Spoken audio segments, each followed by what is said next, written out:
Hello, Eternum, and welcome to KOTT News, Eternum's #1 source for news. And this is the War Report. Dynamic change in the history of Eternum last night as the champs get knocked out in the final round in Everfall. KOTT News crews were on the scene first to speak with the new heavyweight champs. Congratulations on your victory, knocking out the champs in the final moments of the fight in the final round, stopping their Neverfall streak at 10. How do you feel about it? We are elated right now. I see you're still a little winded. Go ahead and catch your breath and take us through it when you get it.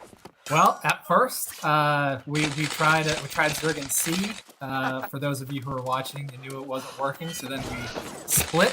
Eventually took all the points, got in the fort with 14 minutes left, 15, somewhere around there, and just steady, persistent effort by the Templars and our allies who came in won us the day.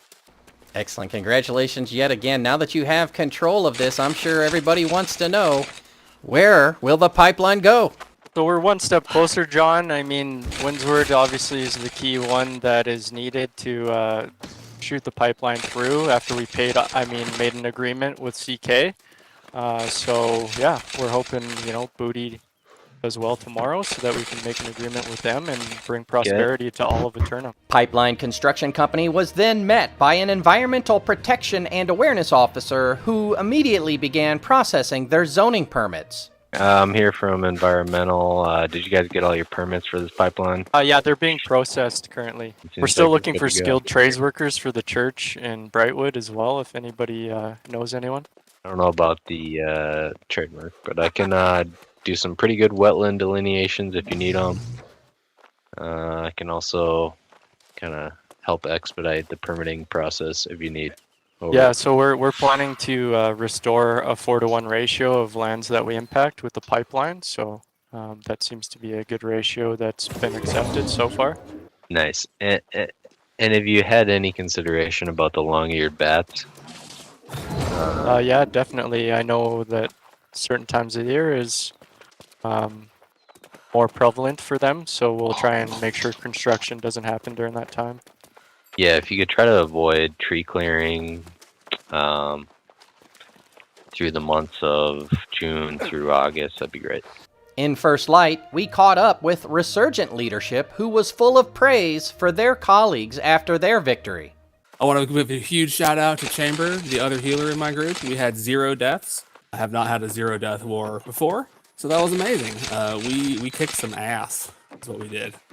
And at night's end, the forces of hooded ex-outcasts deny pipeline zoning permits in Windsward, but the mood remains somber. Thank you for taking a moment to chit-chat with me. Congratulations on your victory out there tonight. Once again, stopping the pipeline from advancing. No zoning permits allowable here tonight. How do you feel it went out there? We felt pretty good this war. We did our thing. It was very unfortunate with the Everfall push, but it is what it is. I know you're of mixed minds, but can you tell us what you plan on doing going forward as far as perhaps recruiting and getting more people involved to help you hold your position? I believe we have like a solid squad right now. Everfall was just unfortunate. We're gonna come back and push them though. Looking at the one-day Doppler radar forecast and another mostly sunny day until mid-evening, magnetic forces will cause invasions to rise on the polar tips. 2 submissions for Simulated Fantasy Combat Resolution tonight, brought to you by LARPco. Remember, if it isn't LARPco, it's cardboard. First up, the Syndicate forces of Here Be Mutineers assault the Covenant forces of Booty Capital for control of the Bamboo Forest Preserves and Medicinal Hot Springs of Ebonscale. Returning to the resort destination after being turned away 4 days ago, the City Guard may still remember the Mutineers.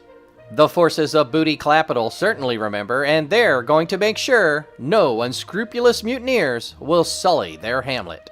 In the nightcap, the Marauders of Nameless Corgi attack the Syndicate forces of Perplexuals for control of the northernmost region of Morningdale.